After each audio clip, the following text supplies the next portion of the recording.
Terima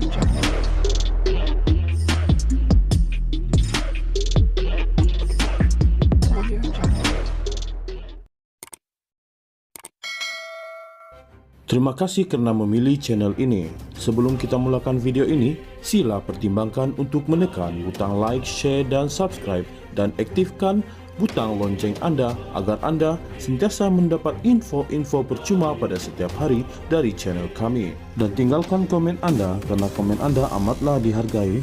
Terima kasih. Pimpinan MCA pada masa ini diyakini belum terdesak membuat sebarang ketetapan, terutama berhubung potensinya yang lebih cerah jika bersama Perikatan Nasional. Senator Dewan Negara dan penganalisis politik Datuk Seri Tilian Ker berkata jika MCA terburu-buru membuat keputusan pramatang, ia akan mendatangkan implikasi terhadap partinya yang menjadi sebahagian komponen Barisan Nasional. Sebarang keputusan pramatang atau belum sampai masa akan mendatangkan implikasi dan perkembangan lanjutan. Justru saya berpandangan MCA ketika ini belum terdesak untuk membuat sebarang keputusan. Ia kerana mereka tertakluk kepada perkembangan politik seterusnya, sama ada MCA dipinggirkan atau dianaktirikan oleh kepimpinan BN, atau mereka berdepan keadaan apabila BN masih memupuk semangat inklusif dan konsensus di peringkat kepimpinan, katanya kepada BH. Sebelum ini, gerakan menyatakan kesediaannya menjalinkan kerjasama semula dengan MCA jika sekutu lamanya itu tidak lagi mahu bersama BN. Presiden gerakan, Datuk Dr. Dominic Lau Ho Chai, dilaporkan berkata pihaknya terbuka menerima mana-mana parti berhasrat bekerja sama dengan PN termasuk MCA jika mereka boleh menerima ideologi perjuangan gabungan itu.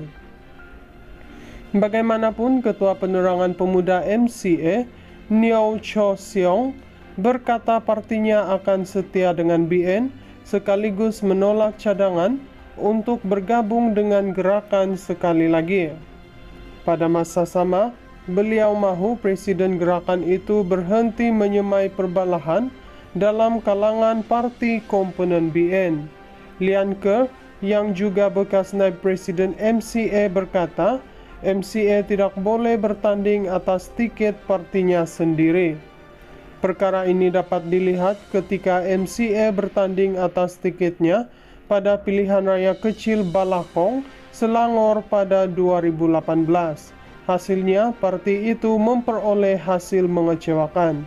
Senior politik semasa kini, memang tiada parti dapat bertanding sendiri biarpun DAP, PKR, UMNO atau Bersatu, mana-mana parti tetap perlu bergabung dengan yang lain. Ini kerana landscape politik negara kita bukan berteraskan kepada satu parti, tetapi berbilang parti yang memerlukan parti bergabung dengan rakan atau lawan parti lain mengikut rentak serta tuntutan politik semasa, katanya. Menjelaskan lebih lanjut, beliau berkata, MCA juga selamanya tidak boleh mengharapkan BN sekiranya gabungan itu pada masa akan datang memilih bersama DAP, atau jika tiba masanya, kerajaan Madani membentuk gabungan baharu yang meminggirkan MCA dan MIC. Jika keadaan itu berlaku, MCA perlu membuat keputusan sama ada tenggelam dalam perkembangan politik yang meminggirkan atau mencari sekutu baharu. Namun jika BN sudah berkecai atau komponen parti sudah tidak sehaluan, baru MCA perlu membuat keputusan kerana MCA bukan parti yang kuat untuk bergerak sendiri, katanya. Pimpinan MCA pada masa ini diyakini belum terdesak membuat sebarang ketetapan, terutama berhubung potensinya yang lebih cerah jika bersama Perikatan Nasional. Senator Dewan Negara dan penganalisis politik Datuk Seri Tilian Ker berkata jika MCA terburu-buru membuat keputusan pramatang, ia akan mendatangkan implikasi terhadap partinya yang menjadi sebahagian komponen Barisan Nasional.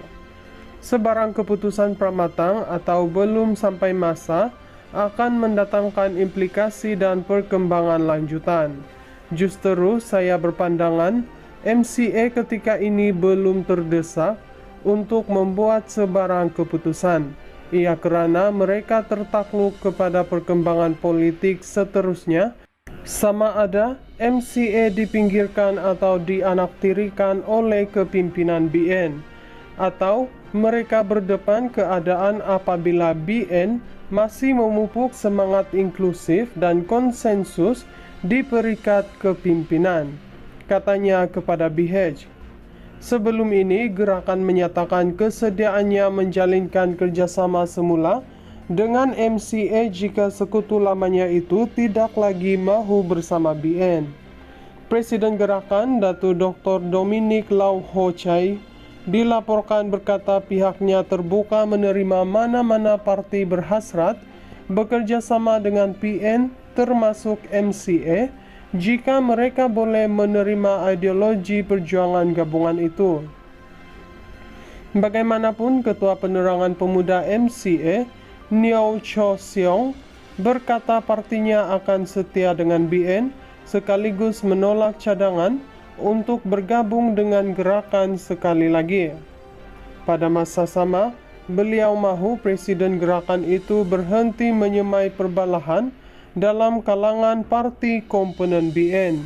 Lian Ke, yang juga bekas naib presiden MCA, berkata MCA tidak boleh bertanding atas tiket partinya sendiri. Perkara ini dapat dilihat ketika MCA bertanding atas tiketnya pada pilihan raya kecil Balakong, Selangor pada 2018. Hasilnya, parti itu memperoleh hasil mengecewakan. Senior politik semasa kini, memang tiada parti dapat bertanding sendiri biarpun DAP, PKR, UMNO atau Bersatu, mana-mana parti tetap perlu bergabung dengan yang lain. Ini kerana landscape politik negara kita bukan berteraskan kepada satu parti, tetapi berbilang parti yang memerlukan parti bergabung dengan rakan atau lawan parti lain mengikut rentak serta tuntutan politik semasa, katanya. Menjelaskan lebih lanjut, beliau berkata, MCA juga selamanya tidak boleh mengharapkan BN sekiranya gabungan itu pada masa akan datang memilih bersama DAP atau jika tiba masanya, Kerajaan Madani membentuk gabungan baharu yang meminggirkan MCA dan MIC. Jika keadaan itu berlaku, MCA perlu membuat keputusan sama ada tenggelam dalam perkembangan politik yang meminggirkan atau mencari sekutu baharu. Namun jika BN sudah berkecai atau komponen parti sudah tidak sehaluan, baru MCA perlu membuat keputusan kerana MCA bukan parti yang kuat untuk bergerak sendiri, katanya.